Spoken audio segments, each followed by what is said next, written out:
Hi hello friends, welcome back to one and only Ravishankar recipes YouTube channel.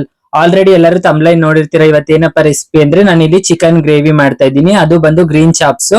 ಇದು ನಮ್ಮನೆ side ನಾವ್ ಇದೇ ರೀತಿ ಮಾಡ್ಕೊಳ್ಳೋದು. ಇದನ್ನ ಹೇಗೆ ಸುಲಭವಾಗಿ ಮಾಡ್ಕೊಳ್ಳೋದು ಅಂತ ತಿಳಿಸ್ಕೊಡ್ತೀನಿ. ಅಷ್ಟೇ ಅಲ್ಲ, ಇದನ್ನ ಬ್ಯಾಚುಲರ್ ಸಹ ನೀವು ಮಾಡ್ಕೋಬಹುದು ಆರಾಮಾಗಿ. ಬನ್ನಿ ನೋಡೋಣ ಇದನ್ನ ಹೇಗ್ ಮಾಡಿದೆ ಅಂತ ತಿಳಿಸ್ಕೊಡ್ತೀನಿ. ಇದು ಅನ್ನಕ್ಕೆ, ಮುದ್ದೆಗೆ ಮತ್ತೆ ಚಪಾತಿಗೆ ತುಂಬಾನೇ ಸೂಪರ್ ಕಾಂಬಿನೇಷನ್ ಅಂತ ಹೇಳ್ಬೋದು. ಈಗ ಇದನ್ನ ಹೇಗ್ ಮಾಡೋದಂತ ಇಲ್ಲಿ ತಿಳಿಸ್ಕೊಡ್ತೀನಿ. ಮೊದ್ಲಿಗೆ ನಾನು ಇಲ್ಲಿ 1 kg ಅಷ್ಟು ಚಿಕನ್ ತಗೊಂಡಿದ್ದೀನಿ. ಅದಕ್ಕೆ ಇಲ್ಲಿ ಒಂದು ಮೀಡಿಯಂ ಸೈಜ್ ದೊಡ್ಡ ಈರುಳ್ಳಿನ ನಾನು ಇಲ್ಲಿ ಕಟ್ ಮಾಡಿ ಇಟ್ಕೊಂಡಿದ್ದೀನಿ ಈ ರೀತಿ. ಹಾಗೆ ಸ್ವಲ್ಪ ಶುಂಠಿ, ಬೆಳ್ಳುಳ್ಳಿ ಮತ್ತೆ ಚಕ್ಕೆ, ಲವಂಗ ತಗೊಂಡಿದ್ದೀನಿ. ಮತ್ತೆ ಇಲ್ಲಿ ನಾನು ಒಂದು 15 ಹಸಿ ಮೆಣಸಿನಕಾಯಿ ತಗೊಂಡಿದ್ದೀನಿ. ನೀವು ಖಾರ ನೋಡಿ ಹಾಕೋಬಹುದು. ನಂತರ ಇಲ್ಲಿ ನಾನು ಒಂದು ಪೂರ್ತಿ ಕಟ್ಟಷ್ಟು ಪುದೀನ ತಗೊಂಡಿದ್ದೀನಿ. ಇಲ್ಲಿ ಒಂದು ಅರ್ಧ ಕಟ್ಟಷ್ಟು ನಾನು ಕೊತ್ತಂಬರಿ ಸೊಪ್ಪು ತಗೊಂಡಿದ್ದೀನಿ. ಇದಿಷ್ಟು ಸಾಮಗ್ರಿನ ಹಾಕಿ ಈಗ ಹೇಗೆ ಗ್ರೀನ್ ಚಾಪ್ಸ್ ನಾನು ಮಾಡೋದಂತ ತೋರಿಸ್ಕೊಡ್ತೀನಿ. ಮೊದಲು ನಾನು ಇಲ್ಲಿ ಒಂದು ಪ್ಯಾನ್ ಗೆ ಆಯಿಲ್ ನ ಹಾಕೊಳ್ತಾ ಇದ್ದೀನಿ. ಆಯಿಲ್ ನ ಹಾಕೊಂಡು ಆಯಿಲ್ ಚೆನ್ನಾಗಿ ಕಾದ ನಂತರ ತಗೊಂಡಿದ್ನಲ್ವಾ ಮಸಾಲೆ ಐಟಮ್ಸ್, ಅದನ್ನ ಹಾಕೊಳ್ತೀನಿ. ಇದನ್ನ ಏನಿಲ್ಲ, ನೀವು ಒಂದ್ 2 ರಿಂದ 3 ನಿಮಿಷ ಚೆನ್ನಾಗಿ ಹುರ್ಕೋಬೇಕು. ಇದ್ರ ಕಲರ್ ಪೂರ್ತಿಯಾಗಿ ಚೇಂಜ್ ಆಗ್ಬೇಕಷ್ಟೇ, ಜಾಸ್ತಿ ಏನಿಲ್ಲ. ನೋಡಿ, ಈ ರೀತಿ ಚೆನ್ನಾಗಿ ಫ್ರೈ ಮಾಡ್ಕೋಬೇಕು. ಈ ರೀತಿ ಮಾಡೋದ್ರಿಂದ ಟೇಸ್ಟ್ ತುಂಬಾ ಅಂದ್ರೆ ತುಂಬಾನೇ ಚೆನ್ನಾಗಿರುತ್ತೆ. ಹಾಗೆ ಫ್ಲೇವರ್ ಅಷ್ಟೇ ತುಂಬಾ ಅಂದ್ರೆ ತುಂಬಾನೇ ಚೆನ್ನಾಗಿರುತ್ತೆ. ಒಂದ್ಸರಿ ಟ್ರೈ ಮಾಡಿ ನೋಡಿ. ಈಗ ಪೂರ್ತಿ ಈ ರೀತಿ ಚೆನ್ನಾಗಿ ಇದನ್ನ ಫ್ರೈ ಮಾಡ್ಕೊಂಡಾದ್ಮೇಲೆ ನಾನು ಇದಕ್ಕೆ ತಗೊಂಡಿದ್ನೆಲ್ಲ ಪುದೀನ ಮತ್ತೆ ಕೊತ್ತಂಬರಿ ಸೊಪ್ಪನ್ನ ಹಾಕೊಳ್ತಾ ಇದ್ದೀನಿ. ಇದು ನಿಮ್ಗೆ ನೋಡ್ಬೇಕಾದ್ರೆ ಜಾಸ್ತಿ ಅನ್ಸುತ್ತೆ, ಆಕ್ಚುಲಿ ಇದು ಸ್ವಲ್ಪ ಕಮ್ಮಿನೇ ಹಾಕೊಂಡಿದೀನಿ ನಾನು. ಯಾಕಂದ್ರೆ ಇದು ಫ್ರೈ ಆದ್ಮೇಲೆ ತುಂಬಾ ಅಂದ್ರೆ ತುಂಬಾನೇ ಕಮ್ಮಿ ಆಗ್ಬಿಡುತ್ತೆ ಕ್ವಾಂಟಿಟಿ. ನೋಡಿ, ಈಗ್ಲೇನೆ ಈ ರೀತಿ ಫ್ರೈ ಮಾಡ್ಕೋಬೇಕಾದ್ರೆ ಕ್ವಾಂಟಿಟಿ ತುಂಬಾ ಅಂದ್ರೆ ತುಂಬಾನೇ ಕಮ್ಮಿ ಆಗ್ತಾ ಹೋಗುತ್ತೆ. ಸೊ ಈಗ ಇದನ್ನು ಅಷ್ಟೇ ಒಂದ್ 2 ನಿಮಿಷ ಈ ರೀತಿ ಚೆನ್ನಾಗಿ ಅದ್ರಲ್ಲಿ ಫ್ರೈ ಮಾಡ್ಕೊಳ್ತೀನಿ. ಎಲ್ಲಾನು ಈ ರೀತಿ ಮಿಕ್ಸ್ ಆಗ್ಬೇಕು ಮಸಾಲೆ ಒಳಗಡೆ. ಅಂದ್ರೆ ಪುದೀನ ಸೊಪ್ಪು ನಾವೇನೇನ್ ತಗೊಂಡಿರ್ತೀವಿ ಐಟಮ್ ಅದೆಲ್ಲ ಚೆನ್ನಾಗಿ ನೋಡಿ ಈ ರೀತಿ ಮಿಕ್ಸ್ ಮಾಡ್ಕೋಬೇಕು. ಈ ರೀತಿ ಮಿಕ್ಸ್ ಮಾಡ್ಕೊಂಡು ಚೆನ್ನಾಗಿ ಫ್ರೈ ಮಾಡ್ಕೋಬೇಕು. ಈ ರೀತಿ ಹುರಿದು ಮಾಡೋದ್ರಿಂದ ತುಂಬಾ ಅಂದ್ರೆ ತುಂಬಾ ಟೇಸ್ಟ್ ಚೆನ್ನಾಗಿರುತ್ತೆ. ಒಂದ್ಸರಿ ಟ್ರೈ ಮಾಡಿ ನೋಡಿ. ಇದನ್ನ ಬ್ಯಾಚುಲರ್ ಸಹ ನೀವು ತುಂಬಾ ಈಸಿಯಾಗಿ ಮಾಡ್ಕೋಬಹುದು ಆರಾಮಾಗಿ. ಈಗ ನೋಡ್ತಾ ಇರ್ಬೋದು, ನಾನು ಇದನ್ನ ಚೆನ್ನಾಗಿ ಫ್ರೈ ಮಾಡಾದ್ಮೇಲೆ ಒಂದ್ ತಟ್ಟೆಗೆ ಹಾಕೊಳ್ತಾ ಇದೀನಿ. ತಟ್ಟೆಗೆ ಹಾಕೊಂಡ ನಂತರ ಇದನ್ನ ಈಗ ಇದು ಪೂರ್ತಿಯಾಗಿ ತಣ್ಣಗಾಗೋದಕ್ಕೆ ಬಿಡ್ಬೇಕು. ತಣ್ಣಗಾದ ನಂತರ ನಾನು ಇದನ್ನ ಒಂದು ಮಿಕ್ಸಿ ಜಾರ್ಗೆ ಹಾಕಿ ಚೆನ್ನಾಗಿ ಪೇಸ್ಟ್ ಮಾಡ್ಕೊಳ್ತೀನಿ. ನಮ್ಮನೇಲಿ ನಾವು ಗ್ರೀನ್ ಚಾಪ್ಸ್ ಇದೇ ರೀತಿ ಮಾಡೋದು. ಈ ರೀತಿ ಹುರ್ಕೊಂಡು ಮಾಡ್ತೀವಿ. ತುಂಬಾ ಅಂದ್ರೆ ತುಂಬಾನೇ ಟೇಸ್ಟಿ ಆಗಿರುತ್ತೆ. ನಾನು ಮತ್ತೆ ಅದೇ ಪ್ಯಾನ್ ಗೆ ಇಲ್ಲಿ ಸ್ವಲ್ಪ ಆಯಿಲ್ ನ ಹಾಕೊಳ್ತಾ ಇದ್ದೀನಿ.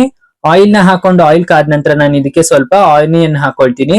ಆನಿಯನ್ ನ ಒಂದ್ ಸ್ವಲ್ಪ ಅಷ್ಟೇ, ಜಾಸ್ತಿ ಏನಿಲ್ಲ ಫ್ರೈ ಮಾಡೋದು. ಒಂದ್ 2 ನಿಮಿಷ ಈ ರೀತಿ ಚೆನ್ನಾಗಿ ನೋಡಿ ಫ್ರೈ ಮಾಡ್ಕೋಬೇಕಷ್ಟೇ. ಈಗ ನಾನು ಇಲ್ಲಿ ತಗೊಂಡಿದ್ನಲ್ಲ 1 kg ಚಿಕನ್, ಅದನ್ನ ಹಾಕೊಳ್ತಾ ಇದ್ದೀನಿ. ನೀವು ಜಾಸ್ತಿ ಜನಕ್ಕೆ ಮಾಡ್ಕೊಳ್ತೀರಾ ಅಂದ್ರೆ ಜಾಸ್ತಿ ಮಸಾಲೆನ ಸಹ ನೀವು ರೆಡಿ ಮಾಡ್ಕೊಂಡು ಆರಾಮಾಗಿ ಮಾಡ್ಕೋಬಹುದು. ಈಗ ಇದಕ್ಕೆ ಚಿಕನ್ ಎಲ್ಲ ಹಾಕಿ ಪೂರ್ತಿ ನೋಡಿ ಈ ರೀತಿ ಫ್ರೈ ಮಾಡ್ಕೋಬೇಕು ಒಂದ್ 2 ನಿಮಿಷ ಕೈ ಬಿಡ್ದಿರಾ. ಈಗ ನಾನು ಇಲ್ಲಿ ಕಲ್ಲುಪ್ಪನ ಹಾಕೊಳ್ತಾ ಇದ್ದೀನಿ. ನೀವು ಪುಡಿ ಉಪ್ಪನ ಸಹ ಹಾಕೋಬಹುದು. ಉಪ್ಪು ನಿಮ್ಗೆ ಸ್ವಲ್ಪ ನೋಡ್ಕೊಂಡು ಹಾಕೊಳ್ಳಿ, ಎಷ್ಟು ಬೇಕು ಅಷ್ಟು ರುಚಿಗೆ. ಈಗ ಎಲ್ಲಾನು ನೋಡಿ ಈ ರೀತಿ ಚೆನ್ನಾಗಿ ಮಿಕ್ಸ್ ಮಾಡ್ಕೊಳ್ತೀನಿ. ಕೈ ಬಿಡ್ದಿರಾ ನೋಡಿ ಈ ರೀತಿ ಒಂದ್ 2 ನಿಮಿಷ ಮಿಕ್ಸ್ ಮಾಡ್ಕೋಬೇಕು. ಅದು ಪೂರ್ತಿಯಾಗಿ ಫ್ರೈ ಆಗ್ಬೇಕು, ಆಯಿಲ್ ಆನಿಯನ್ ಎಲ್ಲ. ಆಗ ಇದು ಚೆನ್ನಾಗಿರುತ್ತೆ ತುಂಬಾ. ನೋಡಿ, ಈ ರೀತಿ ಚೆನ್ನಾಗೆಲ್ಲ ಫ್ರೈ ಮಾಡ್ಕೊಂಡ ನಂತರ ನಾನು ಇದ್ರ ಮೇಲೆ ಒಂದ್ ಲಿಡ್ ನ ಮುಚ್ಚಿ ಒಂದ್ 5 ನಿಮಿಷ ಬೇಯಿಸ್ಕೊಳ್ತೀನಿ. ಅದೇ ನೀರಲ್ಲಿ ಪೂರ್ತಿ ಚಿಕನ್ ಬೆಂದ್ಕೊಳ್ಳುತ್ತೆ. ಅಷ್ಟೊತ್ತಿಗಿಲ್ಲಿ ನಾನು ತಗೊಂಡಿರುವಂತ ಮಸಾಲೆನ ಪೂರ್ತಿಯಾಗಿ ಪೇಸ್ಟ್ ಮಾಡ್ಕೊಳ್ತೀನಿ. ಈಗ 5 ನಿಮಿಷ ಆಗಿದೆ, ತೋರಿಸ್ತೀನಿ ನೋಡಿ, ನೀರ್ ಬಿಟ್ಟಿದೆ. ಇದಕ್ಕೇನೆ ನಾನು ಇಲ್ಲಿ ಒಂದು ಅರ್ಧ ಲೋಟದಷ್ಟು ನೀರ್ ಹಾಕೊಳ್ತಾ ಇದ್ದೀನಿ. ನಂತರ ಇದು ಪೂರ್ತಿಯಾಗಿ ನೀರ್ ಬಿಡುತ್ತೆ. ಮತ್ತೆ ನಾನು ಇಲ್ಲಿ ಲಿಡ್ ನ ಕ್ಲೋಸ್ ಮಾಡ್ಕೊಂಡಿದ್ದನ್ನ ಚೆನ್ನಾಗಿ ಒಂದ್ 5 ನಿಮಿಷ ಬೇಯಿಸ್ಕೊಂಡೆ. ನೋಡಿ, ಪೂರ್ತಿಯಾಗಿ ನೀರ್ ಬಿಟ್ಟಿದೆ. ಈಗ ಇದಕ್ಕೆ ನಾನು ಅರಿಶಿನ ಹಾಕೊಳ್ತಾ ಇದ್ದೀನಿ. ನೋಡ್ಕೊಂಡು ಹಾಕೊಳ್ಳಿ, ಕಲರ್ ನಿಮ್ಗೆ ಎಷ್ಟು ಬೇಕಷ್ಟು. ಅರಿಶಿನ ಹಾಕೋದ್ರಿಂದ ಕಲರ್ ತುಂಬಾ ಚೆನ್ನಾಗಿ ಬರುತ್ತೆ ನಿಮ್ಗೆ. ಈಗ ಇದಕ್ಕೆ ಉರ್ದಿ ಪೇಸ್ಟ್ ಮಾಡಿ ಇಟ್ಕೊಂಡಿದ್ನಲ್ಲ ಗ್ರೀನ್ ಪೇಸ್ಟ್, ಅದನ್ನ ಹಾಕೊಳ್ತೀನಿ.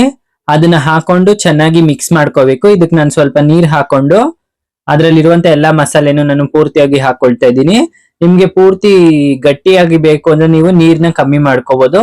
ಇಲ್ಲಿ ನಾನು ಚಪಾತಿ ಮತ್ತೆ ಮುದ್ದೆಗೆ ಯೂಸ್ ಮಾಡ್ತಾ ಇರೋದ್ರಿಂದ ಸ್ವಲ್ಪ ನೀರ್ ಜಾಸ್ತಿ ಹಾಕೊಂಡಿದೀನಿ.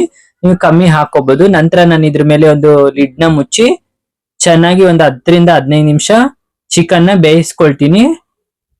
ಇದು ಪೂರ್ತಿಯಾಗಿ ಬೆಂದಿರುತ್ತೆ. ಈಗ 15 ನಿಮಿಷ ಆಗಿದೆ, ನೋಡಿಸ್ತೀನಿ ನೋಡಿ ಹೇಗೆ ಬೆಂದಿದೆ ಅಂತ. ನೋಡಿ, ಪೂರ್ತಿಯಾಗಿ ಬೆಂದು ರೆಡಿ ಆಗಿದೆ. ಈಗ ಇದನ್ನ ನಾನು ಒಂದು ಬೌಲ್ಗೆ ಹಾಕಿ ತೋರಿಸ್ತೀನಿ. ನೋಡಿ, ಎಷ್ಟು ಈಸಿಯಾಗಿ ನೀವು ಆರಾಮಾಗಿ ಮಾಡ್ಕೋಬಹುದು. ಕಲರು ಸಹ ನೋಡ್ತಾ ಇರ್ಬೋದು ಎಷ್ಟು ಚೆನ್ನಾಗಿದೆ ಅಂತ. ಈಗ ನೋಡಿ, ಒಂದು ಬೌಲ್ಗೆ ಹಾಕಿದ್ದೀನಿ.